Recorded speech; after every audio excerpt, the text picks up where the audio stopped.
Welcome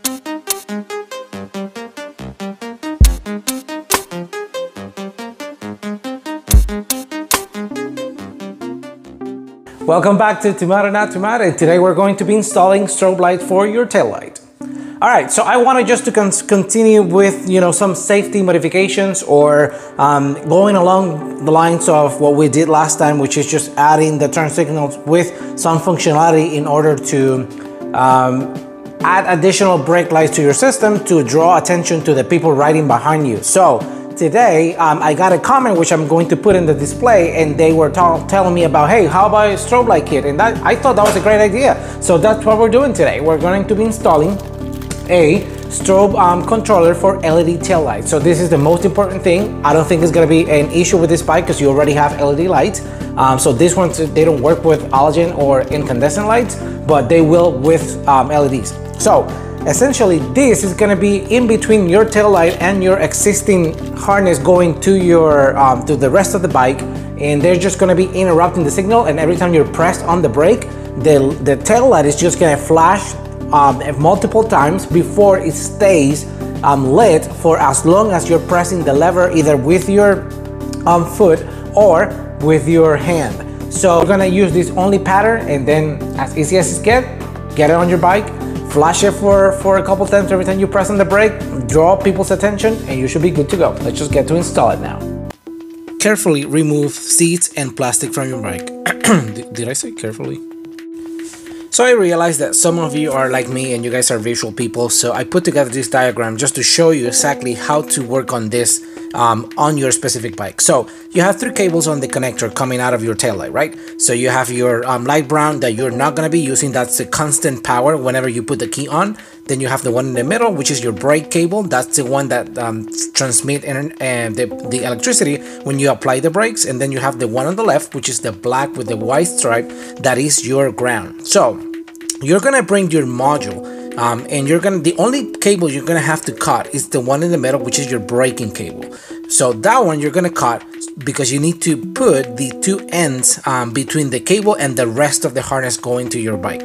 Then the white the cable on the left, which is your ground, that one you're going to be putting in a loop like you see on the diagram. So if you have trouble when you're doing this, just pause it in here, and that way you can just take a look at the diagram and make sense of it. If you have any questions, please don't hesitate to ask.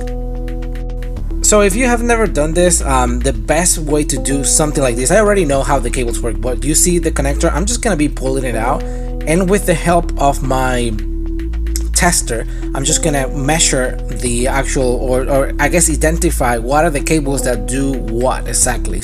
Now with the connector out and the key on, you're going to use your tester and you can identify. So this one is constant. So as soon as you put your key on, that's your running light. The one in the middle doesn't have any power, but when I apply the brakes, you can see how the light turns on. And then that's constant. This is brake again, just so you can visualize it. And then you have your last one, which is the black with the white stripe, and that is ground. So nothing is gonna come out of that one. So now that you know which ones are the cables you're going to be using, which we now know based on the diagram before, that we're going to be using the white with the black stripe and the black with the white stripe, I'm just going to go to the other side of the rest of the harness, which is running on the right side of your bike. So first, this is the module, and you see the out portion you're going to be directing to the tail light, and then the in is going to be the one going to inside of the harness, or to the rest of the harness going back to the bike. Okay, so I told you that you were going to be cutting the white with the black stripe, so that one's going to go to one of the end, the positive, or I guess the red one on the out of the module, and then the red one, the second leg, is going to go to the other side. So at this point, I'm just adding just to finish, one side at a time. I just decided just to do the ground as well. And now going to continue with the other end of the module, which is the one going to the inside of the bike. So as I explained on the diagram, the actual ground is going to be pretty much making a loop. So whenever you're taking or removing the coating on the ground, you're going to connect the two black cables coming out of the module. This one I had already connected, but since I'm just doing a temporary connection, it just came out. So I'm just putting it back.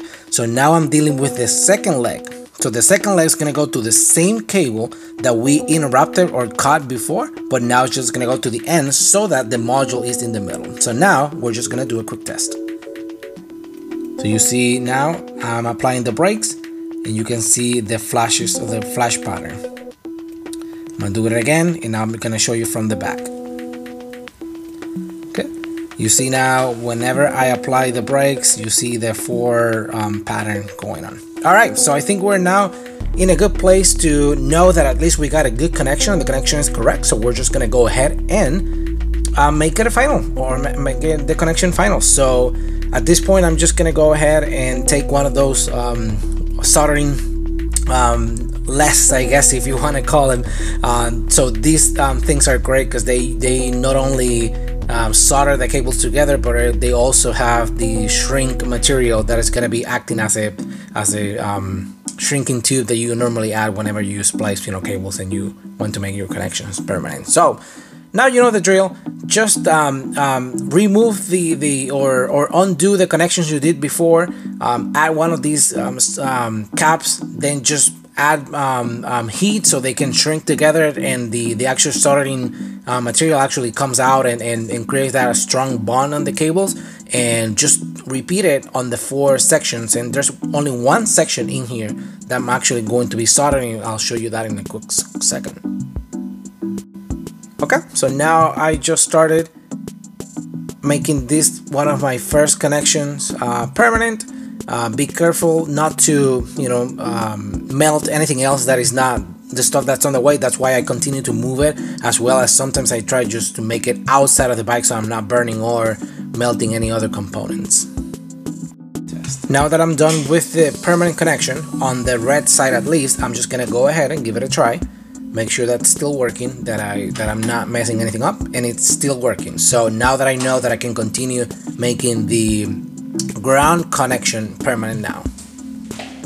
So unlike the red side or the positive side of this connection, I was actually not cutting the ground. That was never the intention. I just only removed some of the coating on the cable. So in this case, I'm actually soldering the cables together. That way I can create a strong bond between them. They're just not going to be coming apart. And in addition to that, I'm just going to be adding some electrical tape after, since I was not able to get any shrink tubing or anything like that, because the cables were never they never came apart. They were caught. Alright, with the connection now done, I'm just going to be putting a little bit of a double-sided tape so that I can just tape the module against the plastic and they're not going to be flopping around. And I'm just going to give it a final test so that I can make sure that whenever I put it in place, it's actually working, and I can just start to putting all the plastic back together. Alright, so there you have it. The kit actually comes with 2 strobe light kits or controllers. So for about $10 US, I don't think it's a bad idea. I just hope that it lasts for as long as I wish, so I don't have to be replacing it sooner, or pretty soon or pretty often. So I'm pretty comfortable with the installation. As you saw, I just spliced one cable, and then the other one you just need to peel off a little bit of the coating, and you should be done. So now let's just give it a try. I'm just gonna turn it on. Of course, the bike needs to get all the plastic installed again, kind of like as normal. So now I'm just gonna be pressing on the brake, on the foot brake, and you see all of my lights turn, and then they just flicker or have the strobe or the pattern, and then they just stay. If I let it go, they just go back to normal, and if I just apply it again, they just go back to the strobing. Now I'm going to do the same with my hand, and you get the same effect. And for as long as you continue to press, you're going to continue to get the same flashes, and they're just going to stay lit for as long as you're pressing on the brake. As soon as you release it, they just go back to normal. So I hope that was a cool experience for you. Thank you for your recommendation. I really appreciate it. As you can see, I came through it and I just did this. I don't think I'm going to be doing anything else for the rear for now, besides the fact that I have to deal with a lot of cable, and that I want to do a little bit of a better managing all the cables and just keeping it together better so they just look better. But overall, I think this is all for now. So thank you for that, and thank you for the recommendation. Thank you for watching the video. If you have any questions, I'll be happy to answer. So just reach out to me through email, go to my website, or just leave me a comment on the comment section below. Thank you.